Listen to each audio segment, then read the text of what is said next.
للناس وبينات من الهدى والفرقان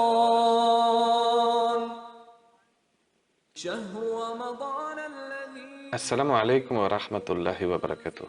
Bienvenidos a una nueva entrega de Ramadán Karim, el programa en el que resolvemos las dudas respecto a la práctica del rito del ayuno en Ramadán con la ayuda de nuestro Sheikh Muhammad Isa García. Assalamu alaikum, Sheikh Isa. Wa alaikum assalam wa rahmatullahi alayhi.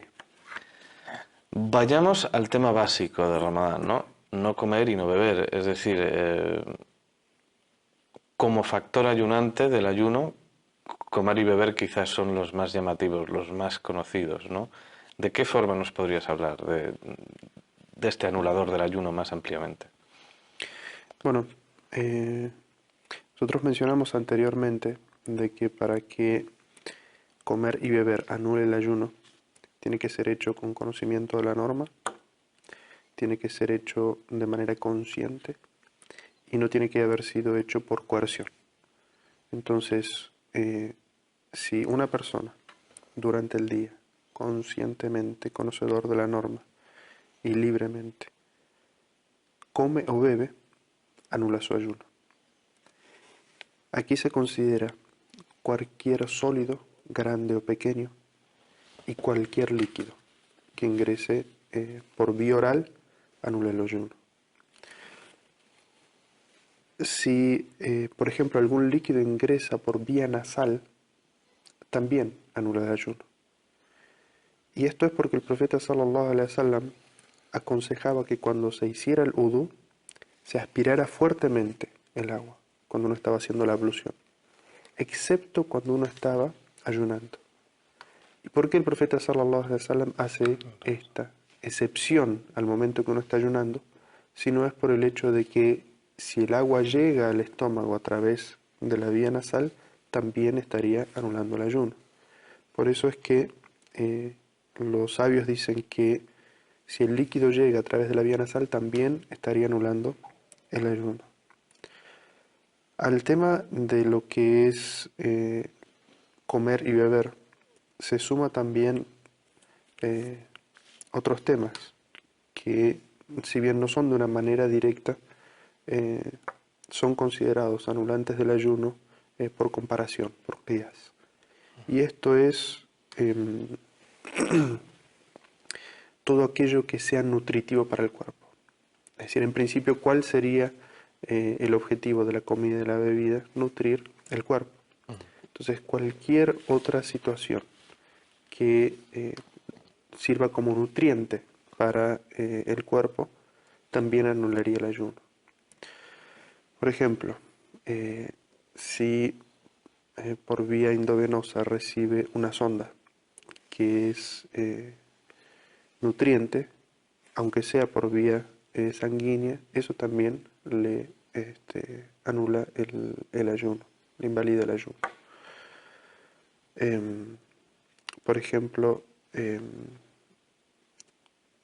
inyecciones, pero que no son nutritivas, sino que son para un efecto de vacunación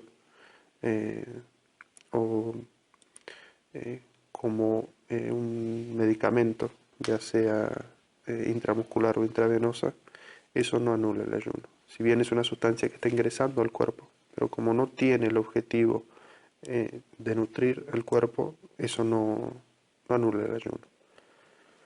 Hay una situación más que los sabios mencionan y es en el caso de los que tienen que hacerse una diálisis renal. Y esto es prácticamente diario. Entonces, esto es cuando a una persona se le extrae la sangre, esta sangre se purifica a través de un instrumento y se le agregan sales que son, o sustancias químicas que son nutritivas. En este aspecto, estos azúcares que se le son agregados a la sangre se consideran que son nutritivos y por lo tanto en ese aspecto anularían el ayuno. Aunque si uno lo mira desde la óptica de la enfermedad, en realidad No tendría la quizá que persona, ayunar, ¿verdad? exacto, no tendría que ayunar. Pero en el caso de que quisiera ayunar, si tiene que someterse a esta situación durante el día, eso le anularía el ayuno. Bien, también existe una novedad, digamos, en el tiempo actual, desde hace no muchos cientos de años, que el hombre puede fumar. El ser humano es capaz de cultivar una planta que es el tabaco y se la puede fumar una vez hecha, una vez que se ha tratado de una forma determinada. Sabemos que el hukum de esta acción es haram, es decir, no es permitido al musulmán fumar. Lo que sí seguramente surge dentro de nuestros espectadores la duda de si fumar se considera nutritivo o no, fumar anula el ayuno o no. ¿Nos podrías arrojar luz sobre este tema? Bueno, primero, como bien mencionás, el veredicto sobre fumar tabaco y otras hierbas, en principio en el Islam es ilícito. Entonces es algo haram, por el perjuicio que trae a la persona. Entonces, Allah Azza wa Jal dice en el Sagrado Corán: وَيُحِلَّ لَهُمُ الطَّيِّبَاتِ وَيُحَرِّمُ عَلَيْهِمُ الْخَبَائِثَ. Se les permite todo lo beneficioso y solo se les prohíbe lo que es perjudicial, como norma general con respecto al análisis de todas las sustancias que pueden ser permitidas o prohibidas. Entonces, si uno analiza el tabaco de esta manera, nos damos cuenta evidentemente en principio que es ilícito. Yendo al tema del ayuno en sí mismo, evidentemente también, aunque no es nutritivo, también anularía el ayuno, porque se estaría ingresando al cuerpo algo de este humo que ingresa al estómago y también ingresa a los pulmones, se estaría anulando el ayuno. Y no solamente eso, el cigarrillo es muy perjudicial para la salud y el musulmán no debería hacer nada que vaya contra la salud de su cuerpo. Allah Azza wa Jal le ha concedido al ser humano su cuerpo, su salud, y el día del juicio final uno va a ser preguntado cómo cuidó de esa responsabilidad que Allah le dio, que es la salud de su cuerpo. Recordemos que según la forma de entender el Islam, nuestro cuerpo no es nuestro, como nosotros a veces oímos decir: mi cuerpo es mío, yo hago lo que quiero, ¿no? Oímos a veces el decir a la gente, no, o sea, realmente el cuerpo es de Dios y Él nos lo da en amana, en fideicomiso, ¿no? Por así decirlo, ¿no? Sí, y uno va a tener que responder cómo lo cuidó el día del juicio. Y eso está establecido en un hadith del profeta Muhammad sallallahu alaihi wasallam, que dice que el día del juicio las personas van a ser preguntadas. Y entre las cosas que van a ser preguntadas es el cuerpo que Allah le dio y qué hizo con él. Es decir, cómo lo cuidó, cómo lo mantuvo, cómo le previno para no enfermarse. Entonces, esto nos evidencia de que el cigarro o el tabaco es algo ilícito. Allah Azza wa Jal claramente dice en el Sagrado Corán: وَلَا تَقْتُلُوا أَنفُسَكُمْ. Es decir, no os matéis a vosotros mismos, no hagáis nada en perjuicio de vosotros mismos. Es decir, que toda aquella cosa que podría hacer el ser humano que perjudique directamente su salud es ilícito. Además de eso, cuando una persona, un musulmán, compra tabaco, compra cigarros, cigarrillos, está utilizando el sustento halal, lícito, que Allah le ha dado en comprar algo ilícito. Y otra de las cosas por las que vamos a ser preguntados el día del juicio final es el sustento, cómo lo obtuvimos y en qué lo gastamos. Entonces, la gente que compra tabaco, que fuma, ¿en qué está pensando? O sea, Allah Azza wa Jal Algo que no es, emplean su dinero en algo que no es necesario, incluso es negativo, ¿no? Es muy negativo. Y si bien Allah Azza wa Jal nos dice en este versículo que acabamos de mencionar, de que uno no debe hacer nada para perjudicarse a sí mismo, tampoco debe causar perjuicio a las otras personas. Y esto es algo sabido en la ciencia hoy en día, de que no solamente el que fuma se perjudica a su propia salud.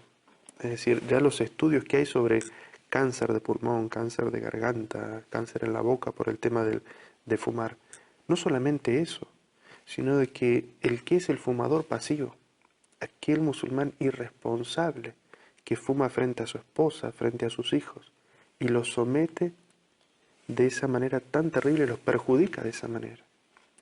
Allah Azza wa Jalla nos prohíbe que nos causemos perjuicio a nosotros y también a los otros. Como cuando el profeta sallallahu alaihi wasallam dijo, la darara wa la dirar. Es decir, no se debe causar perjuicio ni tomar represalias, es decir, venganza por un perjuicio recibido. Entonces, el musulmán tiene que ser muy consciente de eso. Es decir, fumar no es un asunto menor. Muchas personas se basan en fatuas antiguas, de cuando el cigarro recién apareció en los países Y no islámicos. se sabía su daño, ¿no? En los años 40 o 50, en Turquía o en Egipto, y lo único que pensaban es que daba mal aliento. Entonces, basado en ese mal aliento y haciendo una comparación con la cebolla o con el ajo, decían, no, es makruh, es desaconsejable fumar, ir a la mezquita. Pero hoy en día, con todos los avances científicos y las estadísticas que sabemos cómo perjudican la salud, cómo fumar perjudica tanto la salud del que fuma como del fumador pasivo. ¿Quién puede pensar de que eso es lícito? Es decir, está causando un gran perjuicio a sí mismo, a otras personas, malgastando el sustento lícito que Allah le da. Es decir, esa persona no piensa que con ese dinero que gasta en comprar ese tabaco, ese cigarro, podría ser una sadaqa, ayudar a la economía de su casa. Si muchas personas dicen que no les alcanza el dinero para el mes, sin embargo, para su vicio, siempre tienen dinero suficiente. O sea, la gente necesita de una voluntad para dejar de fumar. Pero nadie que no le alcance su sueldo deja de fumar por falta de dinero.